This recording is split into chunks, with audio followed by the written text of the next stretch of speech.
বিসমিল্লাহির রহমানির রহিম। প্রিয় বন্ধুরা, আসসালামু আলাইকুম রহমতুল্লাহি ওয়া বারাকাতুহু।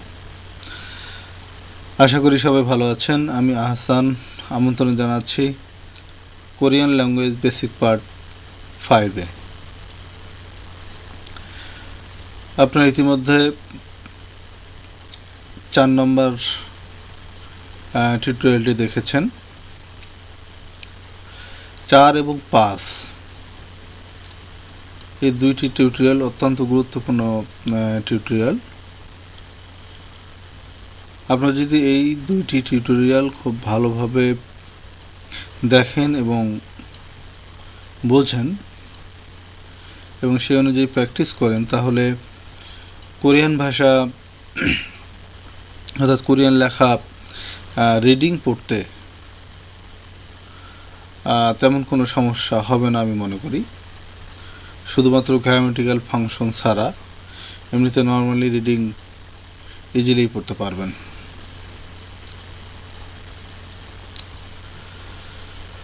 তো প্রিয় বন্ধুরা, আমরা 4 নম্বর টিউটোরিয়ালে বিগিনিং কনসোনেন্ট সম্পর্কে আলোচনা করেছি। আজকে আলোচনা করব এন্ডিং কনসোনেন্ট, অর্থাৎ শব্দের শেষে যে কনসোনেন্ট বসে সেই কনসোনেন্টের উচ্চারণ এবং ব্যবহার। এটাকে কোরিয়ান ভাষায় ভাতসিম বলা হয়ে থাকে। সেই ভাতসিম নিয়ে আজকের আলোচনা। তো শুরু করা যাক। প্রিয় বন্ধুরা, প্রথমে আমি আপনাদেরকে যে জিনিসটা বোঝাতে চাই সেটা হচ্ছে ভাতসিম অর্থাৎ এন্ডিং কনসোনেন্ট। তো কোরিয়ান ভাষায় শব্দের দেখা যায় যে নিচে, যেখানে আপনি দেখতে পাচ্ছেন যে নিচে একটি বর্ণমালা বসেছে কনসোনেন্ট, এবং এই নিচে কখনো ভাউয়েল বসে না, সবসময়ই কনসোনেন্ট বসে। আর এই যখন কনসোনেন্টটি নিচে বসে তখন সেটাকে ভাতসিম বলা হয়। এবং কনসোনেন্ট নিচে বসার কারণে এর উচ্চারণও অর্থাৎ যে উচ্চারণ সাউন্ড ভ্যালু পরিবর্তন হয়ে যায়। তো এটা মূলত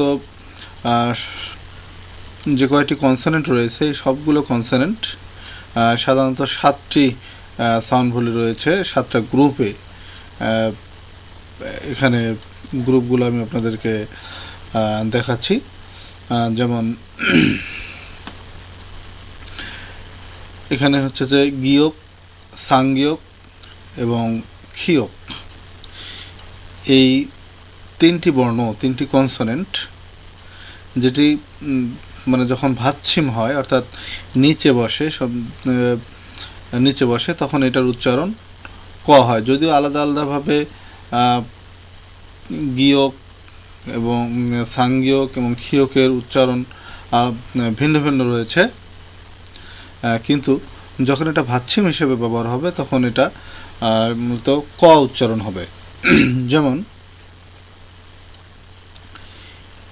আপনি দেখতে পাচ্ছেন আক, আক, আক, অর্থাৎ এই 3টি যেটা অর্থাৎ নিচে আপনার গিয়ক এবং সাংগিয়ক এবং খিয়ক, এই 3টারই উচ্চারণ একই হবে। উচ্চারণটা হচ্ছে আক। এরপরে হচ্ছে নিয়ন। অবশ্য নিয়নের ক্ষেত্রে সবখানেই একই উচ্চারণ হয়, ভাতসিম হোক আর নর্মালি থাক। নিয়ন সাধারণত এনের অর্থাৎ ন উচ্চারিত হয়, তো আন ন উচ্চারণ হয়, এটার কোনো পরিবর্তন নেই। এরপরে যে 7টি কনসোনেন্ট রয়েছে, দিগত, থিউত, শিউত, সাংসিউত, জিউত, সিউত, হিউত, এই 7টি কনসোনেন্ট যখন ভাতসিম হয় অর্থাৎ নিচে বসে তখন ত উচ্চারিত হয়। এবং এই 7টি কনসোনেন্টের যদিও আলাদা আলাদা মানে উচ্চ সাউন্ড ভ্যালু রয়েছে, যেমন দ্বিগতের হলো দ, থিওতে থ, শিওতে স, সাংশিওতে স, জিওতে জ, সিওতে স, হিওতে হ। কিন্তু এগুলো যখন নিচে বসবে অর্থাৎ ভাচ্ছিম হিসেবে ব্যবহৃত হবে তখন এগুলো সাউন্ড ভ্যালু হবে হলো ত, অর্থাৎ এগুলো উচ্চারিত হবে ত। যেমন এখানে আপনারা দেখতে পাচ্ছেন আত আত আত, এখানে সবগুলো নিচে বসেছে এবং সবগুলোর উচ্চারণ যদিও আমরা যদি নর্মালভাবে উচ্চারণ করতাম অর্থাৎ যদি সাউন্ড ভ্যালুটা পরিবর্তন না হতো তাহলে যেমন এটা হয়তো আদ, এটা হয়তো আত, এটা আস, এটা তো আস, আজ, আস, আহ, এরকম উচ্চারণ হতো। কিন্তু সেরকম উচ্চারণ না হয়ে সবগুলোর উচ্চারণ একই রকম হবে, সেটা হলো আত। অর্থাৎ এগুলো ভাচ্ছিম মানে বাক্যের শব্দের শেষে এবং ভাচ্ছিম হিসাবে অর্থাৎ নিচে ব্যবহৃত হওয়ার কারণে এগুলোর সবগুলো উচ্চারণ হবে হলো ত। এরপরে হচ্ছে রিউল। এই রিউল বর্ণটি নর্মালি র হিসেবে উচ্চারিত হলেও রিউলটি যখন ভাচ্ছিম হিসেবে ব্যবহৃত হবে অর্থাৎ নিচে বসবে তখন এটা ল উচ্চারিত হবে, যেমন হলো আল। এবার হচ্ছে মিয়ম। মিয়মও আসলে নিয়নের মতন, এর উচ্চারণ সবসময় ময় উচ্চারিত হয়, এটার তেমন কোনো পরিবর্তন নেই। এরপর হচ্ছে বিউপ এবং ফিউপ। বিউপ এবং ফিউপ আলাদাভাবে এটা মূলত ব এবং ফ এরকম আলাদাভাবে উচ্চারিত হয়, কিন্তু এটা যখন ভাচ্ছিম হিসেবে ব্যবহৃত হচ্ছে অর্থাৎ শব্দের শেষে এবং নিচে একদম নিচে যখন ব্যবহৃত হচ্ছে ভাচ্ছিম হিসেবে এটা যখন ব্যবহার হচ্ছে তখন এই দুটোর উচ্চারণ হবে হলো প এর মতো, প উচ্চারিত হবে। যেমন ধরেন এখানে বিউপ এবং ফিউপ দুইটি ভাচ্ছিম হিসেবে এখানে থাকার কারণে দুইটার উচ্চারণ একই রকম হবে। এটির উচ্চারণ আপ, এটার উচ্চারণ হলো আপ। এরপরে যে বর্ণমালাটি রয়েছে সেটা হচ্ছে ইয়ং। তো ইয়ং আমরা এর আগের টিউটোরিয়ালে পড়েছি যে ইয়ংয়ের নিজস্ব কোনো সাউন্ড ভ্যালু নেই। এটা আসলে যখন নর্মালি ব্যবহার এটা সাধারণত স্বরবর্ণের সাথে স্বরবর্ণ দ্বারা শব্দ গঠন করার ক্ষেত্রে এটা স্বরবর্ণের আগে বসে, যেটাতে কোনো সাউন্ড ভ্যালু থাকে না। কিন্তু এই ইয়ং যখন ভাচ্ছিম হিসেবে ব্যবহৃত হয় তখন এটা একটা সাউন্ড ভ্যালু আসে, সেটি হচ্ছে আমাদের বাংলায় 1900 এর মতন। যেমন ধরেন আং, আয়ের নিচে ইয়ং ভাচ্ছিম হিসেবে ব্যবহৃত হওয়ার কারণে এখানে এটা ইয়ং হচ্ছে। দেখেন যে স্বরবর্ণের আগে যে ইয়ংটি রয়েছে এটার কিন্তু কোনো সাউন্ড ভ্যালু নেই, কিন্তু নিচে যখন বসছে তখন এটার সাউন্ড ভ্যালু দাঁড়াচ্ছে, এটা হয়ে যাচ্ছে আং। তো প্রিয় বন্ধুরা আমরা আরেকবার একটু করে নিই, সেটা হচ্ছে যে গিয়ক, সাংগিয়ক এবং খিয়ক এটা ভাচ্ছিম হিসেবে যখন ব্যবহৃত হবে উচ্চারণ হবে ক।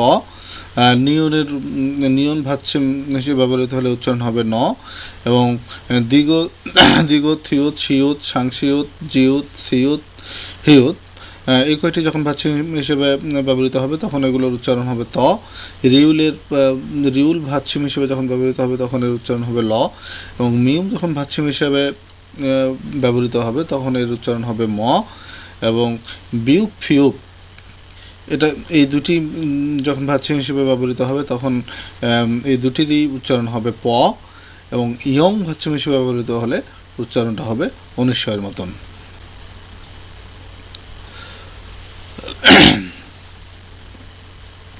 তো আমরা একটু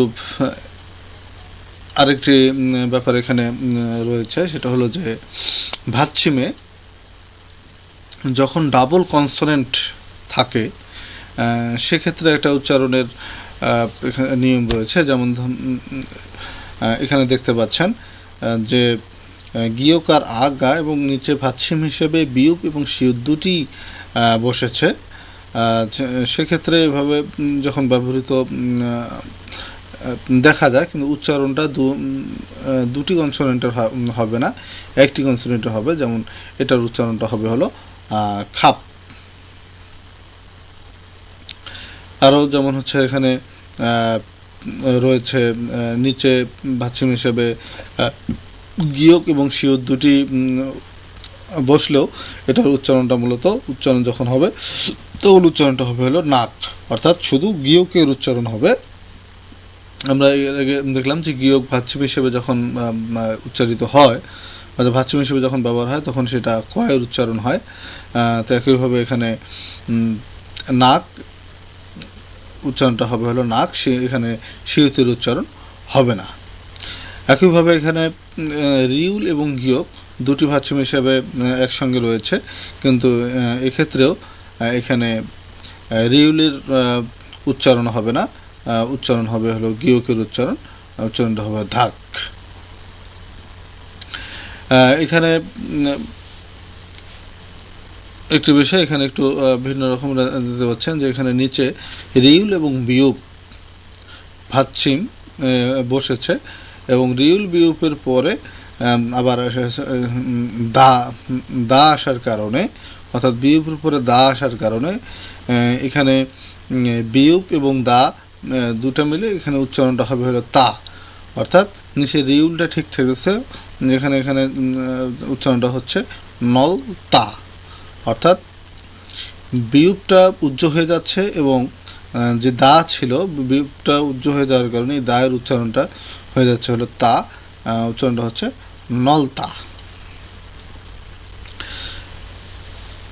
এভাবে এখানে হচ্ছে রিউল এবং গীয়ক এবং গীয়কের পরে দা এসেছে। তো এখানেও একইভাবে দেখা যাচ্ছে যে রিউলটা উজ্জ্ব হয়ে যাচ্ছে এবং এটার উচ্চারণটা আসতেছে ইক্তা। এখানে নিয়ন এবং হিউত দুটি একসঙ্গে এসেছে এবং তারপরে দা এসেছে। তো হিউত ভাচ্ছিমের পরে দা আসার কারণে, হিউত এবং ভাচ্ছিমের পরে দা আসার কারণে এটার উচ্চারণটা পরিবর্তন হয়ে ভাচ্ছিমে নিয়নটা থাকতেছে মান এবং হিউত এবং দিগত এই দুটি মিলে দুটোর উচ্চারণটা থা হয়ে যাচ্ছে, অর্থাৎ উচ্চারণটা হচ্ছে মানথা।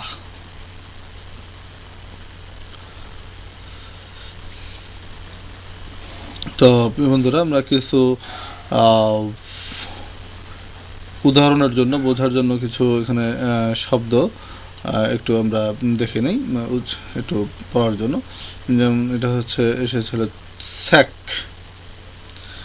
স্যাক নিচে হলো গীয়ক ভাচ্ছিম হিসেবে ব্যবহৃত হয়েছে, এখানে উচ্চারণ হচ্ছে স্যাক, স্যাক মানে হচ্ছে বই।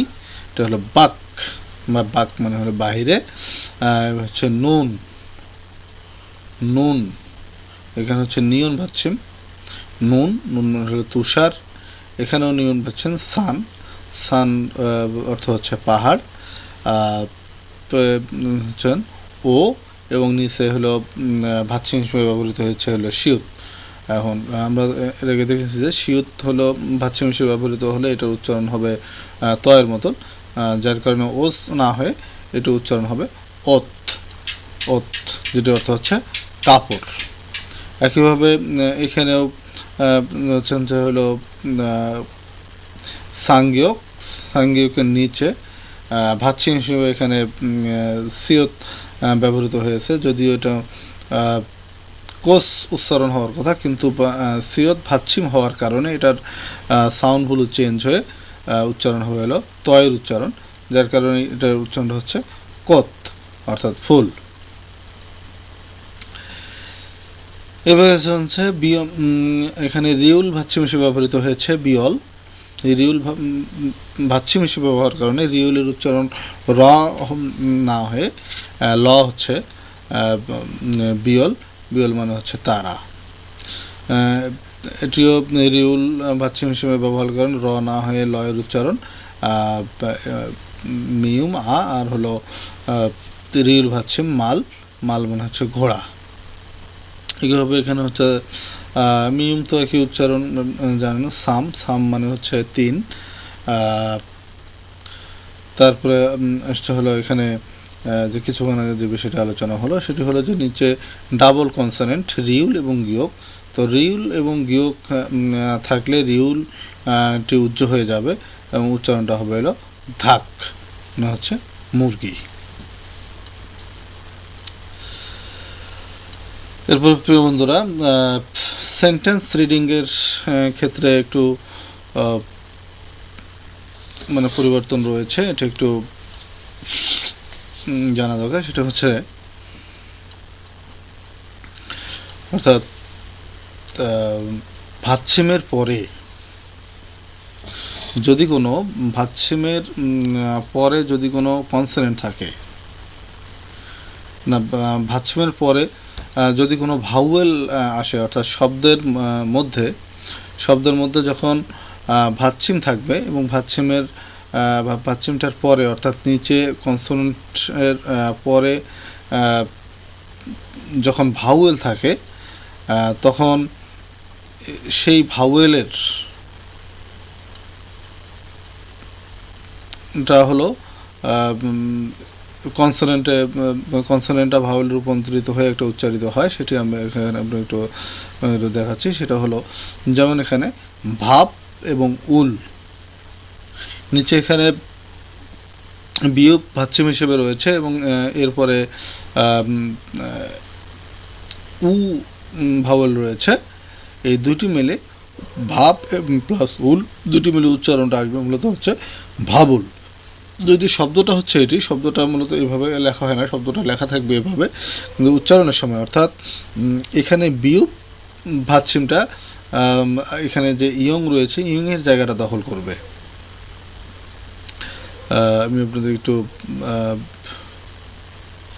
বোঝানোর সুবিধার্থে ঠিক হয়ে যাচ্ছে। অর্থাৎ এখানে যে বিয়োগ রয়েছে, বিয়োগটি এসে এখানে ইয়ংয়ের জায়গাটা দখল করবে। তো ইয়ংয়ের জায়গাটা দখল করলে যেটা হচ্ছে যে ভাব প্লাস উল হচ্ছে হলো ভাবুল।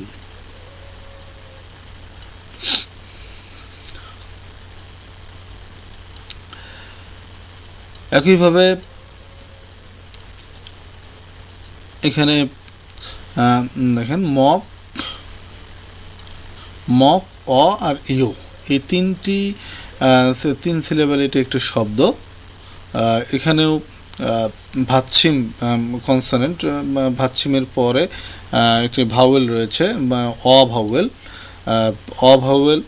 তো একইভাবে এখানেও এই গিয়কটি যখন এই ইয়ংয়ের স্থান দখল করবে তখন উচ্চারণটা হচ্ছে হলো মগ ইও। যদিও আলাদাভাবে উচ্চারণটা হওয়ার কথা মক অ ইও, কিন্তু এখানে মক অ ইও তিনটি যুক্ত হয়ে উচ্চারণটা হবে মগয়। তো এই দুটি মিলে এটা একটা মূলত একটা সেন্টেন্স, ভাবুল মগয় ভাবুল। এখানে কিন্তু আবারও বলছি যে ভাব উল এই দুটি মিলে উচ্চারণটা হবে হলো ভাবুল, অর্থাৎ বিয়োগটা ইয়ংয়ের স্থান দখল করে উচ্চারিত হবে ভাবুল মগ। এখানে নিচে হলো গিয়ক, এখানে গিয়ক আর হলো গ, তো মগ ইয়, তো ভাবুল মগয় অর্থ হচ্ছে ভাত খাই। তো প্রিয় বন্ধুরা, আশা করি আপনারা বুঝতে পেরেছেন। প্রথমে বলেছি যে এই 4 নম্বর এবং 5 নম্বর এই টিউটোরিয়াল দুটি যদি আপনারা ভালোভাবে বুঝে থাকেন তাহলে কোরিয়ান ভাষা রিডিং পড়তে খুব একটা সমস্যা হবে না। তবে অবশ্যই এটার জন্য বারবার করে প্র্যাকটিস করা দরকার। প্র্যাকটিস করলে অবশ্যই রিডিং পড়তে পারবেন, কোনো সমস্যা হবে না। তো প্রিয় বন্ধুরা, আজকে এ পর্যন্তই। খামসাহামনিদা, আপনাদের সবাইকে ধন্যবাদ। পরের টিউটোরিয়াল শীঘ্রই পাবেন, সেই অপেক্ষায় আশা করি থাকবেন। আর অবশ্যই আমার পরবর্তী টিউটোরিয়ালগুলো পাওয়ার জন্য আমার চ্যানেলটিকে সাবস্ক্রাইব করুন। ধন্যবাদ। আল্লাহ হাফেজ। ভালো থাকবেন।